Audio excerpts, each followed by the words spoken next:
अस्सलाम वालेकुम। जैसा कि आप लोग को मालूम है कि मैं ये वीडियो में क्यों आया, मैं ये वीडियो क्यों बनाता हूँ, मैं खतूत क्यों लिखता हूँ गवर्नमेंट ऑफ पाकिस्तान को। अब तो मैंने एक ऐसा तरीका निकाला है, बनाम पाकिस्तान लिखता हूँ। ना वज़ीर आज़म के नाम लिखता हूँ, ना मसलन सदर पाकिस्तान के नाम लिखता हूँ, ना चीफ मिनिस्टर के नाम लिखता हूँ, ना गवर्नर के नाम लिखता हूँ, ना चीफ जस्टिस ऑफ पाकिस्तान के नाम लिखता हूँ।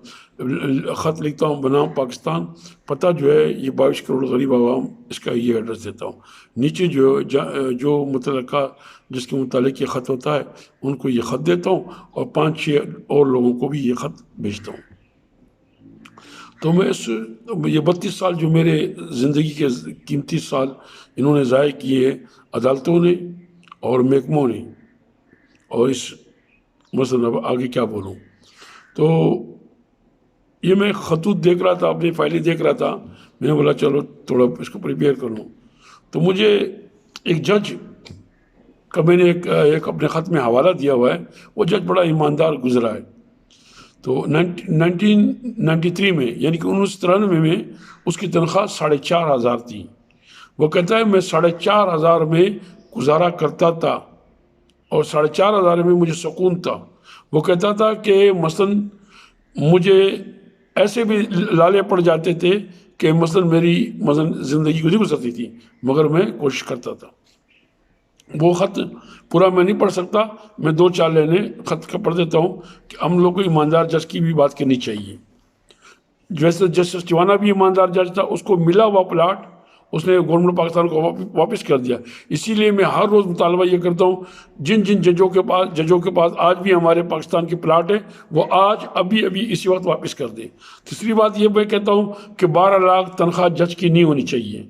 जब ये जज 4,500 रुपये में 1993 में गुजारा कर रहा था और उस वक्त 93 में एक मजदूर की तनख्वाह 2,500 से लेके तकरीबन 8 या 10,000 तक थी। अब मजदूर में फ़र्क होता है, कोई खाली खुदाई करने वाला होता है, कोई मसलन थोड़ा सा टेक्निकल होता है, कोई मिस्त्री होता है, कोई यानी कि ये 2,500 से 10,000 तनख्वाह होती थी। अब ये जो 2,500 से 10,000 जिनकी तनख्वाह थी वो मुश्किल से अब मेरे ख्याल में 18,000 से 30,000 या 40,000 तक होगी। अब जज 12 लाख तनख्वाह लेता है और पता नहीं कि बिजली कितना फ्री और ये फ्री और वो फ्री फलाना।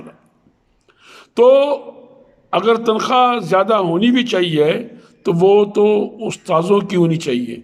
उस्ताद जो है, टीचर जो है, इस मुल्क के लोगों को मसलन प्रिपेयर करता है, वो बनाता है, इनको आगे प्रमोट करता है। अब ये जो प्राइवेट स्कूल है इनकी तो जो है इन्वेस्टिगेशन की जाए, ये तो तनख्वाह बिल्कुल कम देते हैं और बिल्कुल ना होने के बराबर तनख्वाह होती है। अब मैं उस जज का थोड़ा सा बहुत ख़त पढ़ता हूँ, फिर मैं आपको आगे बताता हूँ। जज साहब ने एक कॉलम नगार को एक ख़त लिखा था। जज साहब लिखते हैं, मैं मातहत अदलिया का एक रुकन हूँ। कानून ने मुझे ज़िंदगी और मौत के फैसले करने का इख्तियार दिया है। करोड़ों रुपए की जायदाद मेरे एक दस्तखत से एक शख्स से दूसरे शख्स को मुंतकिल हो जाती है। इन इख्तियारात की वजह से मेरे मुकाम तैनाती का हर शख्स, ख्वाह वो कितना ही अमीर और साहब असर हो, मेरी खुशी हासिल करने के मुतमन्नी रहता है।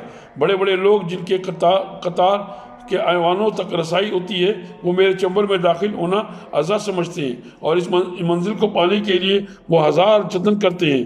इस वक्त मेरी तनख्वाह माहवार तनख्वाह 4,500 रुपये है। जहन में रखिएगा ये 1993 का वाक़या है। मेरे ज़ेर कफ़ालत 12 अफराद पर मुश्तमिल ख़ानदान है। 5 बच्चे मुख्तलिफ़ स्कूलों में पढ़ते थे। मेरे परवरदिगार ने मुझे वसाइल की तंगी के बावजूद रिज़्क़ के हलाल खाने मज़लूम को इंसाफ फराहम करने और किसी भी दबाव में ना आने की तौफीक अता फरमाई। मेरा ये दावा है कि इस दुनिया में कोई शख्स बशमूल इसके जो मुझे 2 मिनट में मुलाजमत से निकाल सकता है, मुझसे नाजायज़ अदालती काम नहीं करवा सकता।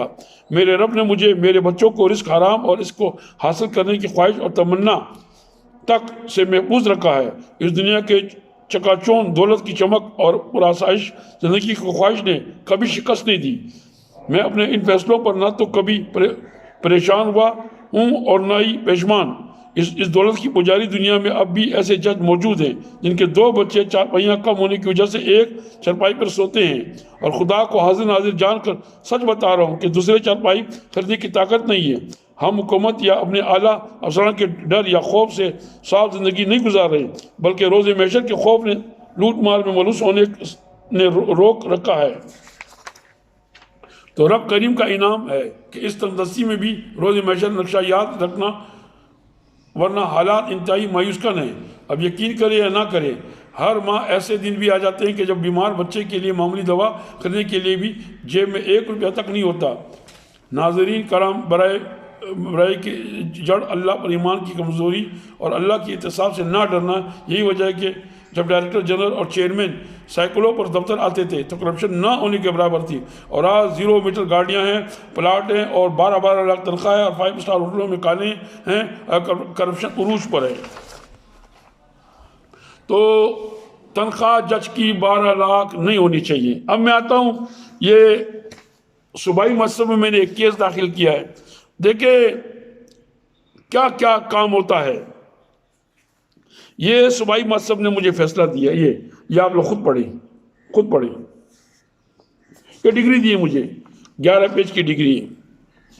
پھر MD واٹر بورڈ اور گورنر نے پریشرائز کیا صوبائی مصب سندھ کو، اور یہ صوبائی مصب سندھ اس کے بعد کہہ رہا ہے کہ بھائی آپ کہیں اور چلے جاؤ۔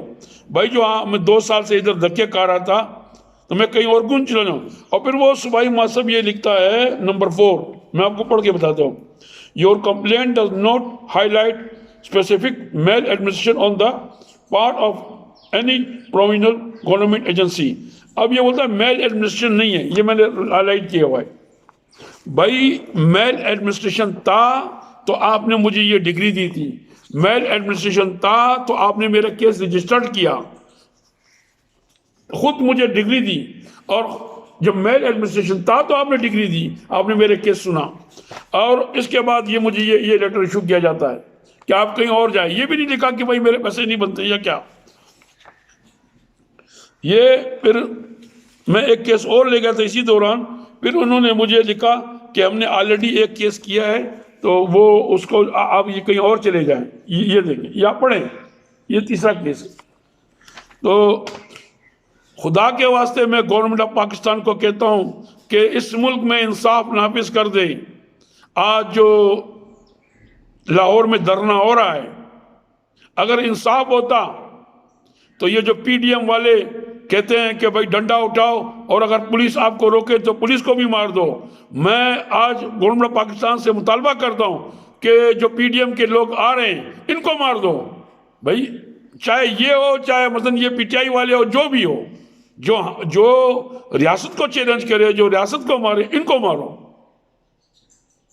اور میں نے PDM والے سے پہلے بھی کہا تھا، پہلے بھی میں کہہ چکا ہوں کہ دہشت گردی ہوگی، میں پرچہ کس کے خلاف کاٹوں گا، کس کے خلاف کاٹوں گا؟ اگر ایک بھی بندہ مر گیا مجھے اس کا بھی جواب دیا جائے۔ السلام علیکم۔